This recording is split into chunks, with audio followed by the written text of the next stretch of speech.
നേത്ര സംരക്ഷണത്തിന് നമ്മുടെ Ahalya. Ahalya foundation eye hospital, കേരളത്തിൽ എല്ലായിടത്തും.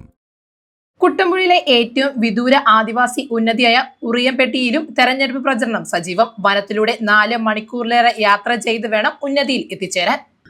കുട്ടമ്പുഴ പഞ്ചായത്തിലെ ഏറ്റവും വിദൂരത്തിലുള്ള ആദിവാസി ഉന്നതിയായ ഉറിയംപെട്ടി ആദിവാസി ഉന്നതിയിലും തെരഞ്ഞെടുപ്പ് പ്രചരണം സജീവം. കുട്ടമ്പുഴ പഞ്ചായത്തിലെ പൂയംകുട്ടി മണികണ്ഠൻചാൽ ചപ്പാത്തിൽ നിന്നും ജീപ്പിൽ വനത്തിലൂടെ 4 മണിക്കൂറിലേറെ യാത്ര ചെയ്താലാണ് ഉറിയംപെട്ടി ഉന്നതിയിൽ എത്തിച്ചേരാൻ സാധിക്കുന്നത്. കുട്ടമ്പുഴ പഞ്ചായത്തിലെ 3-ാം വാർഡായ മണികണ്ഠൻചാൽ വാർഡിൽ ഉൾപ്പെടുന്നതാണ് ഉറിയംപെട്ടി ഉന്നതി. 160 വോട്ടർമാരാണ് ഉന്നതിയിലുള്ളത്. ഉന്നതിയിലെ അംഗൻവാടിയാണ് ഇവിടുത്തെ പോളിംഗ് സ്റ്റേഷൻ.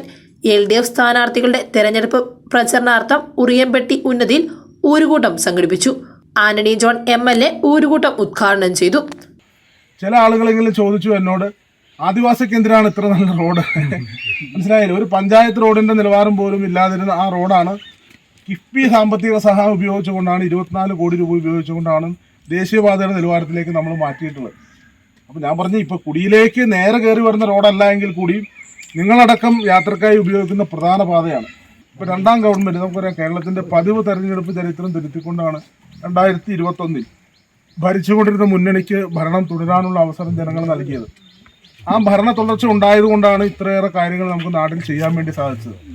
ഉന്നത വിദ്യാഭ്യാസ മേഖലയിലേക്ക് പോകുന്ന കുട്ടികൾ, അവർക്ക് വേണ്ടി കോതമംഗലത്ത് ഒരു പോസ്റ്റ് മെട്രിക് ഹോസ്റ്റൽ വേണമെന്നുള്ളത് പലപ്പോഴും ഈ വിദൂരമായ ഊരുകളിൽ നിന്ന് പോയി തിരിച്ച് വരിക എന്നുള്ളത് പ്രായോഗികമല്ല. അതുകൊണ്ട് തന്നെ പഠനം മുടങ്ങുന്ന ഒരു സാഹചര്യമായിരുന്നു. അതിനു വേണ്ടിയിട്ടുള്ള നിരന്തരമായ ശ്രമത്തിൻ്റെ ഒരു ഫലം എന്നുള്ള നിലയിലാണ് ഇപ്പോൾ നമ്മൾ ഈ ഗവൺമെൻറ്റിൻ്റെ 2ാം ഗവൺമെൻറ്റിൻ്റെ കാലത്ത് ബഹുമാനപ്പെട്ട നമ്മുടെ രാധാകൃഷ്ണൻ മിനിസ്റ്റർ തന്നെയാണ് അവിടെ നേരിട്ട് ഇതിൻ്റെ ഉദ്ഘാടനം നിർവഹിച്ചത്. പൂരമൂപ്പൻ വയനന്ദൻ അധ്യക്ഷത വഹിച്ച ചടങ്ങിൽ Kuttampuzha panchayat LDF convenor KK Sivan പ്രസംഗിച്ചു.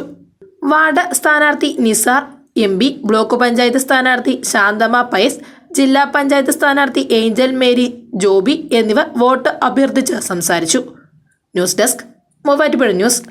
കേരളത്തിലെ നമ്പർ 1 ഗോൾഡ് ബയേഴ്സ് അല്ലേ അച്ചയൻസ് ഗോൾഡ്. എപ്പോഴും അച്ചയൻസ് ഗോൾഡിൽ 1-ാം വിലയിൽ സ്വർണം വിൽക്കാം. അത് നേരാ. അച്ചയൻസ് ഗോൾഡ് ആകുമ്പോൾ വിശ്വസ്തതയുടെയും കൃത്യതയുടെയും കാര്യത്തിൽ വിശ്വസിക്കാം. വിൽക്കുന്ന സ്വർണത്തിന് കൂടിയ വില കിട്ടും. എല്ലാ ഇടപാടുകൾക്കും സമ്മാനങ്ങളും ഉണ്ട്.